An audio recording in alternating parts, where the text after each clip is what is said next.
Bert, one of the things that Americans are worrying about right now is whether we're going to see either a V-shaped recovery, like many of the CNBC and Wall Street pundits say we're going to have, or whether this is going to be, like George Soros says, Act Two of the crisis that we're in right now.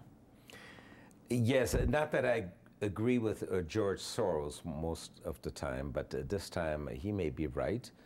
Yes, my view has been since last year that what we saw was just a bear market rally in the stock market and in the economy, which you normally have after a crash. We had a crash in 2008 and 2009. And after that, you do see a bear market rally. This is just natural. And the pattern so far is very much like in the early 1930s. And we had a bear market rally, and after that, the stock market went down tremendously until the Dow lost over 90%. In 2008, the S&P 500 index was down only 50%.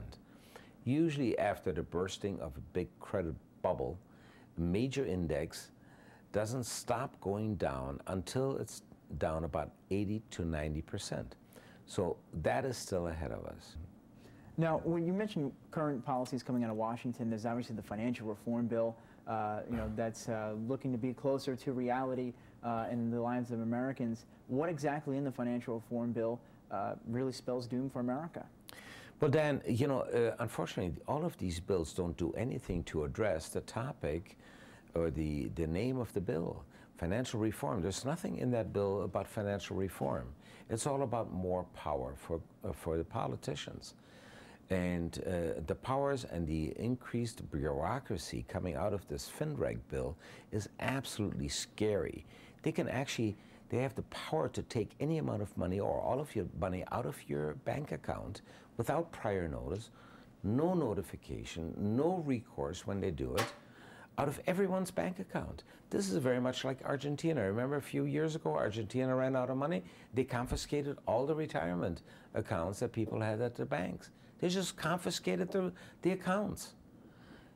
So we're going down that path. It's incredible for us to imagine that this would be happening in the US. But the rights in this bill for the bureaucrats are exactly that.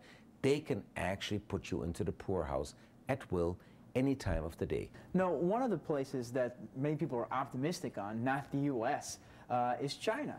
And with China being the world's most populous nation, with approaching now 1.5 billion people, many people are looking at Chinese markets, whether they be in technology, real estate, as the new growth markets. Do you agree with that? Well, China is an interesting place. Actually, they're more capitalistic than the U.S. right now. That's kind of interesting.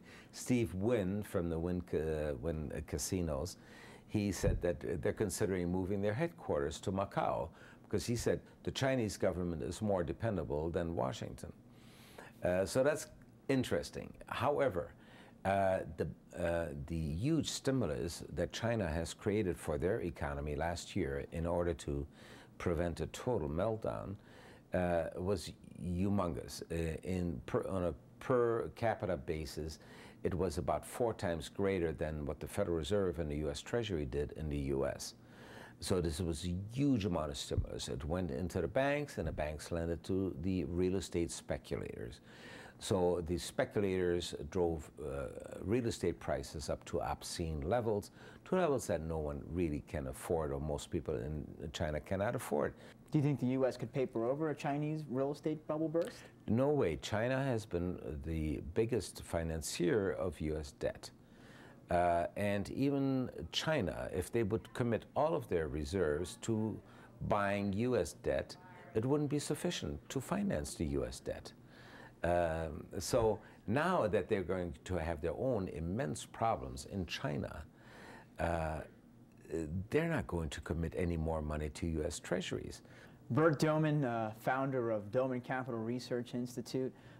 Bert, it's always a pleasure having you here on the show. Are you sure it's a pleasure? I'm sorry that the message is so gloomy, but this is reality, and we have to always deal with reality. Usually I'm a great optimist, but this time, I'm sorry, the facts are just not.